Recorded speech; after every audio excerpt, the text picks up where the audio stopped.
প্রিয় ভাইরা আমার, আল্লাহ রাব্বুল আলামিন আপনাকে আমাকে দুইটি আদেশ করেছেন। এক নম্বর আদেশ, আল্লাহ রাব্বুল আলামিন বলেন আল্লাহ তা'বুদু ইল্লা ইয়্যাহু।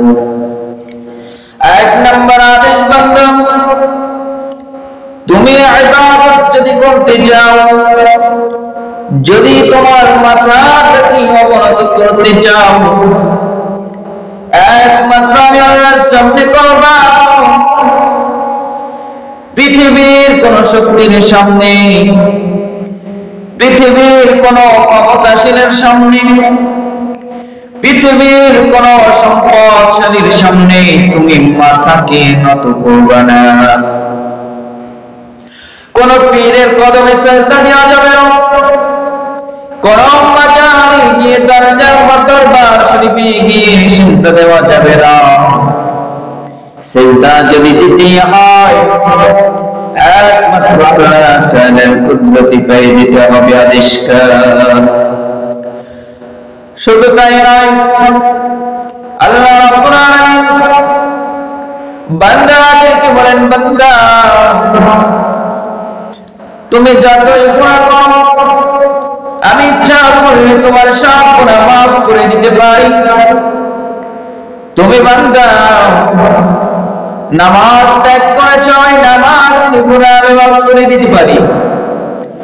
তোমার উপর হজ ফরজ ছিল, তুমি হজ করো নাই, তোমার ওই হজের গুনাহ আমি মাফ করে দিতে পারি।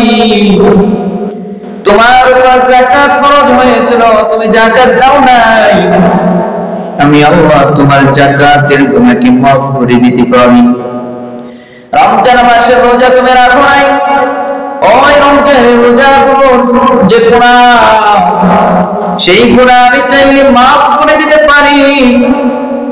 কিন্তু বান্দা তুমি যদি আমার সাথে শিরক করো, আমার সাথে কোন মানুষ অথবা যন্ত্রকে আমার সাথে শরীক করো, আমার সমকক্ষ স্বীকার করো, যদি তুমি আমাকে সিজদা দেওয়ার পরিবর্তে কোন মাখলুককে সিজদা দাও, এই শিরকের গুনাহ আমি মাফ করব না।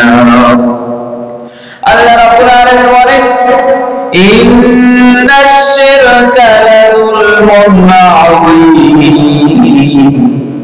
আল্লাহ রাব্বুল আলামিন বলেন নিশ্চয়ই শিরকের গুনাহ হলো সবচেয়ে বড় গুনাহ। এই জন্য শিরক করা যাবে না।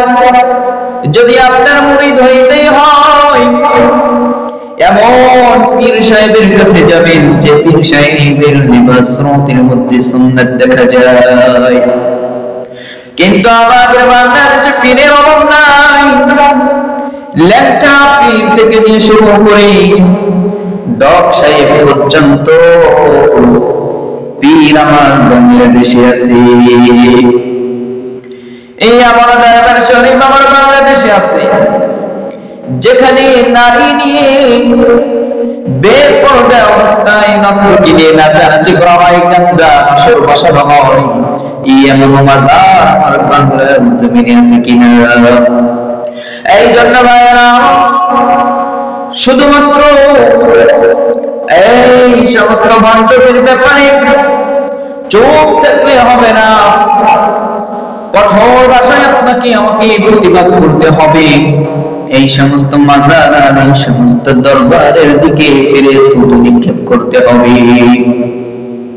যদি আপনার মাজারে, যদি আপনার মুরিদ হতে হয়, যদি আপনার খানকে যেতে হয়, চলে যাবে আল্লাহর কুতুব চরমনের খানকায়। যদি আপনার মুরিদ হতে হয়, চলে যাবে চরমনের ময়দানে মুরিদ হয়ে আসবে। আল্লাহ চাহিতো দুনিয়ায় শান্তি নিয়ে আখিরাতে মুক্তি পেয়ে আপনি জান্নাতে যেতে পারবেন। কারণ এই চরমনের ময়দানে লক্ষ লক্ষ মানুষ হয়, কিন্তু ইসলাম বিদ্বেষী, শরিয়া বিদ্বেষী একটা কার্যক্রম সেখানে আপনি দেখাতে পারবেন না।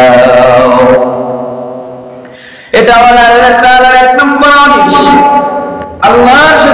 করা যাবে না, 1 নম্বর আদেশ।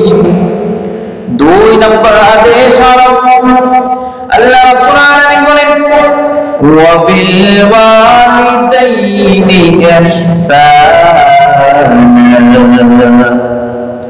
2 নম্বর আদেশ হলো বান্দা তুমি তোমার পিতামাতার সঙ্গে ইহসান অর্থাৎ সৎ ব্যবহার করবে।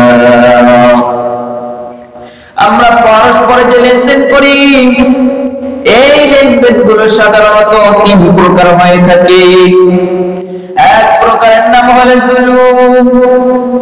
জুলুম বলা হয় আপনার থেকে আমি যতটুকু নিয়েছি তার থেকে কম দেওয়া, এটা হলো জুলুম। 2 নম্বর হলো ইনসাফ, অর্থাৎ আপনার থেকে আমি যা নিয়েছি সমান সমান ফেরত দেওয়ার নাম হলো ইনসাফ। আর 3 নম্বর লেনদেনের নাম হলো ইহসান, অর্থাৎ আপনার থেকে আমি যা নিয়েছি তার থেকে বেশি দেওয়ার নাম হলো ইহসান। আল্লাহ রাব্বুল আলামিন ইহসান শব্দ ব্যবহার করেছেন, অর্থাৎ আল্লাহ রাব্বুল আলামিন বোঝাতে চেয়েছেন বান্দা তোমার মা তোমার বাবা তোমার সাথে যেমন ব্যবহার করেছে, তোমাকে যেমনি ভাবে লালন পালন করেছে, তোমার দেখভাল করেছে, তোমার আশা আকাঙ্ক্ষা পূরণ করেছে, তার থেকে বেশি তুমি করবা। এক সাহাবী বুখারী মুসলিম শরীফের হাদিস হযরত আবু হুরায়রা রাদিয়াল্লাহু তাআলা আনহু থেকে বর্ণিত হাদিস।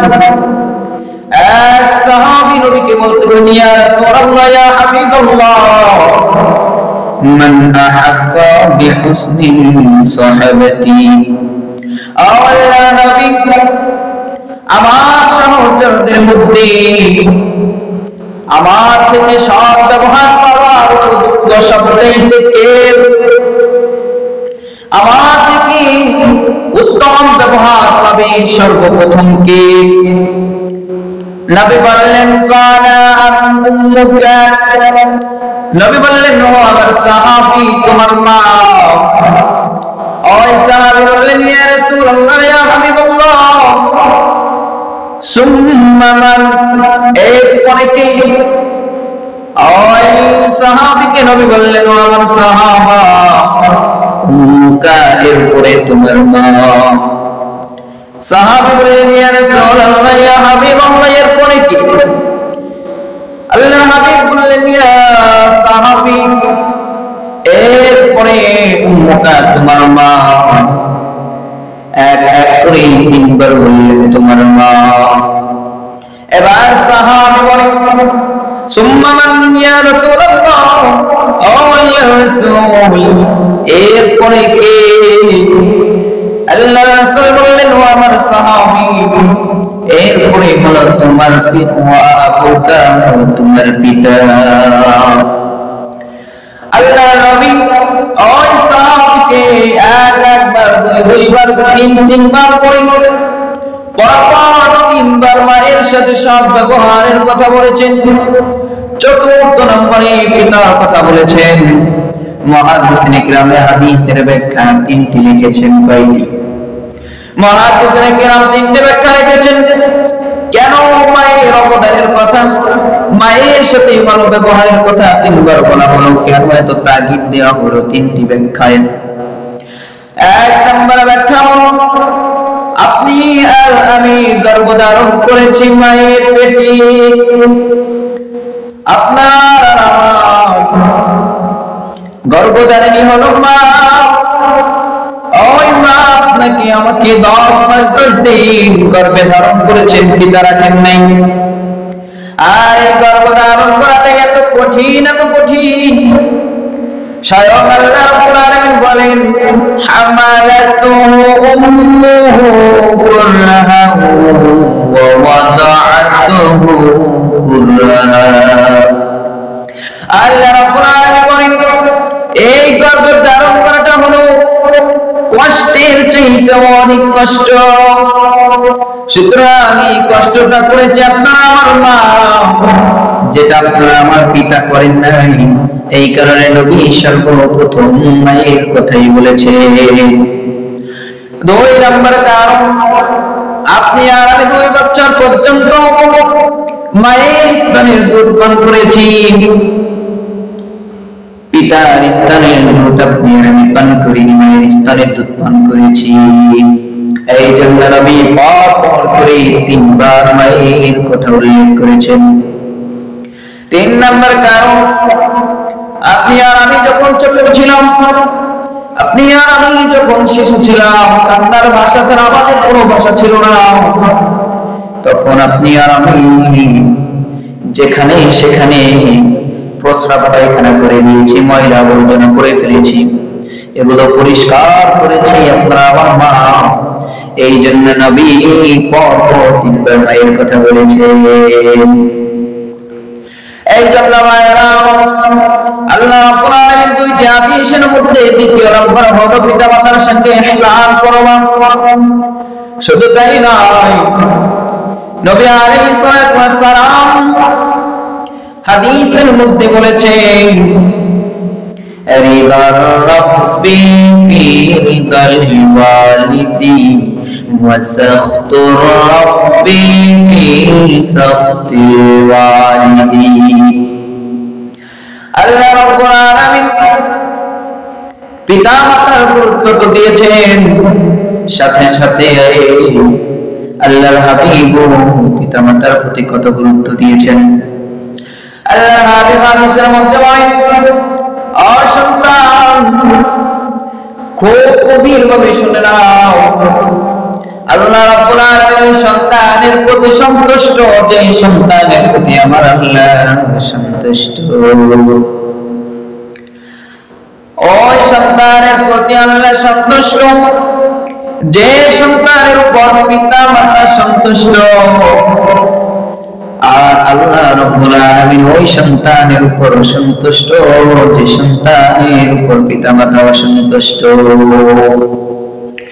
এই জন্য আপনাকে আমাকে এই মহামূল্যবান 2টি সম্পদ পিতা মাতা, এই পিতা মাতার যথাযথ কদর করা, সম্মান করা, এটা আল্লাহ রাব্বুল আলামিনের দেন, আল্লাহ রাব্বুল আলামিনের হুকুম।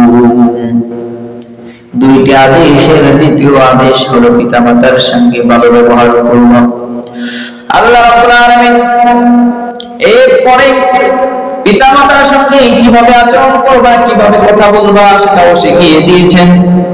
আল্লাহ রাব্বুল আলামিন বলেন, ফালা তাকুল্লাহুমা উফিন ওয়া লা তানহারহুমা। আল্লাহ রাব্বুল আলামিন বলেন, ও বান্দা, পিতামাতার সঙ্গে এমন ব্যবহার করবে না, এমন ভাবে কথা বলবে না যে কথার কারণে পিতামাতা শব্দ উচ্চারণ করে এমন কঠোর ভাষায় কথা বলবে না। ওয়ালা তাকুলিলাহুমা উফিন ওয়া লা তানহারহুমা ওয়া কুল্লাহুমা কওলান কারীমা। আল্লাহ রাব্বুল আলামিন বলেন, কঠোর ভাষায় কথা বলা যাবে না, শক্ত ভাষায় কথা বলা যাবে না। কথা যদি বলো তাহলে নরম ভাষায় আদবের সাথে কথা বলবা। এই জন্য আপনারা আমার জন্য মোস্ট ইম্পর্টেন্ট, আমাদের লাইফের জন্য মোস্ট ইম্পর্টেন্ট এই 2টি বিষয়, 2টি আদেশ। 1 নম্বর, আল্লাহর সাথে কাউকে শরীক করা যাবে না, ইবাদত যদি করি একমাত্র আল্লাহর করব। আর 2য় নম্বর হলো পিতামাতার সঙ্গে সৎ ব্যবহার করব, ভালো ব্যবহার করব। এই 2টি আদেশ যদি আপনি আর আমি মানতে পারি, আশা করা যায় আল্লাহ রাব্বুল আলামিন কিয়ামতের ময়দানে তার আদেশকে পালন করার জন্য খুশি হয়ে তার নিয়ামতপূর্ণ জান্নাতে দিয়ে দিতে পারেন কিনা।